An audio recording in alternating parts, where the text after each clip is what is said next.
بسم اللہ الرحمن الرحیم۔ جامع مسجد براسا بغداد شہر کے قدیم ضلع کرخ میں العطیفیہ محلے کے قریب بغداد اور کاظمین کے راستے پر واقع ہے، تقریباً 10 کلومیٹر مرکز شہر سے دور۔ لفظ براسا سیرانی زبان میں براسا یا برسیا سے ماخوذ ہے، یعنی ابن العجائب، عجائب کی سرزمین۔ بغداد کا یہ مقام اپنے تاریخی پس منظر اور عظیم اہمیت کے باعث دیدنی ہے۔ افسوس کہ اکثر لوگ اس مقام تک نہیں پہنچ پاتے۔ آئیے آج اس کی پوری شناخت اور عظمت کو جاننے کی کوشش کرتے ہیں۔ اس جگہ پر ایک نستوری عیسائیوں کا کلیسا واقع تھا اور وہاں حباب نامی ایک راہب عبادت انجام دیتا تھا۔ سن 37 ہجری میں امیر المومنین حضرت علی علیہ السلام جب جنگ صفین اور نہروان سے واپس ہو رہے تھے، یہیں قیام فرمایا اور نماز ادا کی۔ اس اجتماع پر راہب حباب نے اسلام قبول کیا اور حضرت علی علیہ السلام نے اس کو حکم دیا کہ اس کلیسا کو مسجد میں تبدیل کرے۔ یہی مسجد بعد میں براسا کے نام سے مشہور ہوئی۔ مسجد براسا کے صحن کے عین وسط میں حجر اسود کی طرح کا سیاہ رنگ کا پتھر موجود ہے۔ جب مولا علی علیہ السلام اس مقام پر تشریف لائے تو یہ پتھر آپ کے قدموں تلے آیا اور آپ نے اس پر نماز ادا کی۔ یہ پتھر نورانی اثرات رکھتا ہے اور زائرین اسے برکت کے لیے چھوتے ہیں۔ زائرین اس کے شگاف میں پانی ڈال کر بطور تبرک استعمال کرتے ہیں۔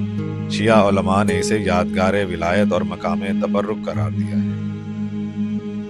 جامع براسا میں ایک قدیم کنواں موجود ہے جسے بئر علی علیہ السلام کہا جاتا ہے۔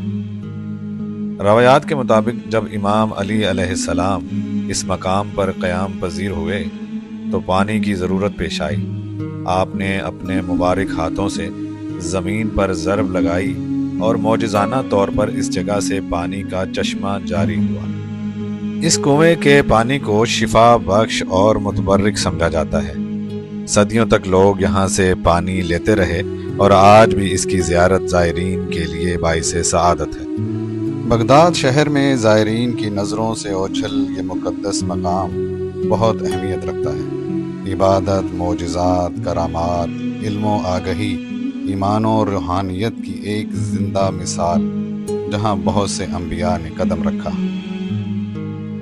ایسی مسجد جو انبیاء، اولیاء اور ائمہ کی یادگار ہے۔ جامع براسا نہ صرف عبادت گاہ بلکہ مدرسہ بھی تھا، جہاں شیخ مفید علیہ رحمہ، سید مرتضی علم الہدا اور دیگر علماء نے تعلیم و تدریس کا کام انجام دیا۔ عباسی دور میں یہ مسجد کئی بار تباہ ہوئی، مثلاً دور المقتدر میں اسے منہدم کیا گیا، پھر خلیفۃ الرضی کے حکم سے 328 ہجری میں دوبارہ تعمیر ہوئی۔ بعد میں صدی 10 سے 11 عیسوی میں دوبارہ تجدید و تعمیر کا عمل انجام پایا۔ 1955 میں 2 مینارے شامل ہوئے اور آج کا جدید طرز تعمیر سامنے آیا۔ موجودہ رقبہ تقریباً 4000 مربع میٹر ہے، جس میں مسجد، صحن، مینارے اور لائبریری شامل ہے۔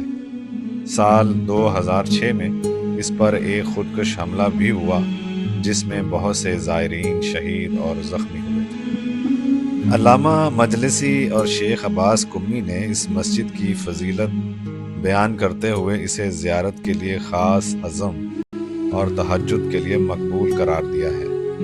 روایات میں امام جعفر صادق علیہ السلام سے منسوب ہے جو قیامت کے دن 1,20,000 شہداء براسا سے قیامت کی طرف نقل و حرکت کریں گے۔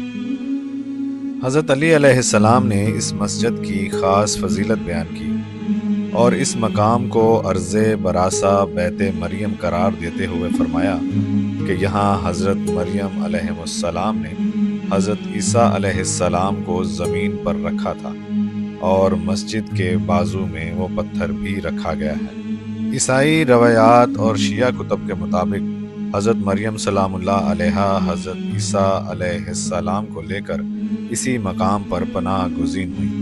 اور اس پتھر پر حضرت مریم نے بیٹھ کر آرام کیا اور حضرت عیسیٰ کو لٹایا، یہ پتھر آج بھی جامعہ براسا میں محفوظ ہے۔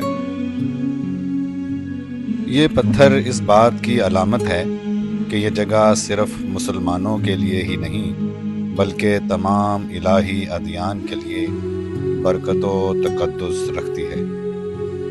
حضرت عیسیٰ اللہ کے برگزیدہ نبی اور حضرت امام مہدی آخر الزمان علیہ السلام کی امامت کی گواہی دیں۔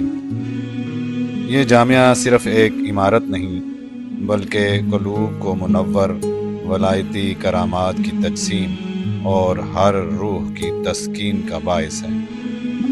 ایسے با کرامت اور مقدس مقام کی روشنی دوسروں تک ضرور پھیلائیں۔